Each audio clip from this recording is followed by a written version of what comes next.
Hey guys, still Authority of India Limited পৰা requirement কাৰণে notification আহিছে যদি আপুনি interested হয় এই ভিডিওত আপুনি চেক কৰিব পাৰিব যেটো requirement আহিছে তাৰ overview খিনি লগত আপুনি চেক কৰিব পাৰিব vacancy details আৰু vacancy খিনি apply কৰোতে কি কি eligibility criteria আপুনি follow কৰিব লাগিব selection process কেনেকুৱা হ'ব কেনেকৈ আপুনি apply কৰিব কেতিয়াৰ পৰা apply start হ'ব কেতিয়ালৈকে last apply কৰিব পাৰিব তাৰ complete details আপুনি এই ভিডিওত চেক কৰিব পাৰিব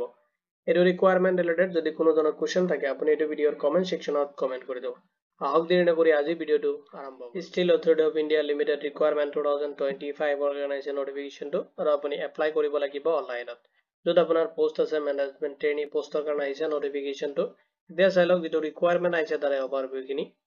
organization Still Authority of India Limited or aise notification tu aru post name tu dia ase management trainee post or karone apuni apply koribo paribo total vacancy dia ase 124 vacancies or karone apuni apply koribo paribo apply jitu mode hoy apuni online ot koribo lagibo official website or link moi apunaki etu video description ot provide kori dim apuni tate check koribo paribo etia sailok vacancy details kini aru discipline wise vacancy mo divide kori di ase mechanical or karone ase 30 vacancies or karone apuni apply koribo paribo meteorology karone ase 20 vacancies or karone apuni apply koribo paribo electrical karone ase 44 vacancies or karone apuni apply koribo paribo civil karone 14 vacancies or karone apuni apply koribo paribo chemical karone 5 vacancies or karone apuni apply koribo paribo instrumentation karone 7 vacancies or karone apuni apply koribo paribo computer science oblique IT karone ase 4 vacancies total apuni apply koribo paribo post di ase 124 post karone apuni apply koribo paribo eta salok post kinit apply korote apuni follow koribo lagibo eligibility criteria kini educational qualification bisar ase jodi apuni bachelors of engineering ba BTech apuni complete korise লগত আপুনি relevant engineering discipline পৰা যদি কোনো course বা diploma কৰিছে তেতিয়াহলে আপুনি vacancy কিনিত apply কৰিব পাৰিব লগতে মিনিমাম আপুনি 65% মাৰ্ক আপুনি পাব লাগিব যেটো এভাৰেজ সেমিস্টাৰ যেটো মাৰ্ক থাকে তাতে এজ লিমিট আপুনি ক্যালকুলেশন কৰিব লাগিব আৰু যেটো আপুনি ক্যালকুলেশন কৰিব লাগিব 5 ডিসেম্বৰ 2025 ৰ ডেট হিচাপত ম্যাক্সিমাম যেটো এজ লিমিট দি আছে 28 ইয়াৰ্স লৈকে আপুনি এপ্লাই কৰিব পাৰিব As the relaxation kini applicable hobo jodi apni SC ba ST hoy 5 years or karone as a relaxation pabo jodi apni OBC hoy tetiale 3 years or karone as a relaxation pabo jodi apni PWBD candidate hoy 10 to 15 years apni as a relaxation receive koribo te salok salary apni kiman receive koribo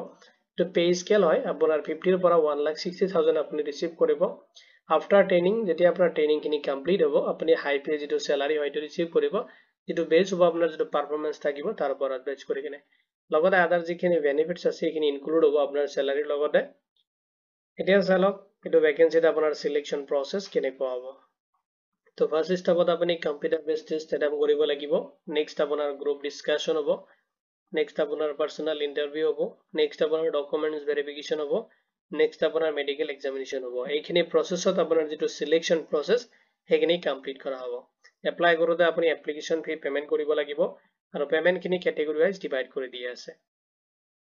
যদি আপুনি general OBC EWS candidate হয় তেতিয়াহলে আপুনি 1050 এটা অনলাইনত payment কৰিব লাগিব যদি আপুনি SC ST PWD বা এক্স সাৰ্ভিসম্যান হয় তেতিয়াহলে আপুনি 300 এটা পেমেন্ট কৰিব লাগিব আৰু পেমেন্টটো আপুনি অনলাইনত কৰিব পাৰিব যদি আপুনি debit card credit card net banking through আপোনাৰ পেমেন্ট খিনি কমপ্লিট কৰিব এতিয়া চালক কেনেকৈ আপুনি এপ্লাই কৰিব এপ্লাই কৰিবলৈ ফাৰ্স্টত আপুনি অফিচিয়েল ওয়েবসাইটত ভিজিট কৰিব লাগিব যাব লাগিব আপুনি কেৰিয়াৰ সেকশনত ক্লিক কৰিব লাগিব আপুনি ম্যানেজমেন্ট ট্ৰেইনি যেটো ৰিকোয়াৰমেন্ট আছে তাতে আৰু ফাৰ্স্টত আপুনি ৰেজিষ্ট্ৰেচন কৰিব আপোনাৰ বেসিক কিছুমান ডিটেইলছ তাতে ফিল আপ কৰিব নেক্সট আপোনাৰ এপ্লিকেশন ফৰ্মটো ফিল আপ কৰিব যত আপোনাৰ ৰিকোয়াৰমেন্ট ডিটেইলছ খিনি ফিল আপ কৰি কিনে আপোনাৰ এপ্লিকেশনটো কমপ্লিট কৰিব তাৰ পিছত আপুনি আপলোড কৰিব লাগিব ৰিকোয়াৰমেন্ট ডকুমেন্টছ খিনি আৰু এপ্লিকেশন ফি যেটো ক্যাটাগৰি ওয়াইজ দি আছে খিনি পেমেন্ট আপুনি কমপ্লিট কৰিব আপোনাৰ এপ্লিকেশনটো সাবমিট কৰিব এন্ড ডাউনলোড কৰিব আপোনাৰ যেটো এপ্লিকেশন একনলেজমেন্ট ৰিসিভ হয় লগতে আপোনাৰ পেমেন্ট যেটো ৰিসিভ হয় কিনে ডাউনলোড কৰি কিনে আপুনি প্ৰিন্ট আউট ৰাখিব এজ এ ফিউচাৰ ৰেফাৰেন্সৰ কাৰণে এটা চালক ইম্পৰ্টেন্ট ডকুমেন্টস কিছুমান লাগিব আপুনি এপ্লাই কৰোতে যদি আপুনি ব্যাচেলাৰ অফ ইঞ্জিনিয়াৰিং বা বিটেক কৰিছে কোৰ্স যেটো কৰিছে তাৰ যেটো ডিগ্ৰী সাৰ্টিফিকেট থাকে লগতে আপোনাৰ মাৰ্কশিট খিনি আপুনি ৰেডি কৰিব লাগিব অল সেমিস্টাৰ মাৰ্কশিট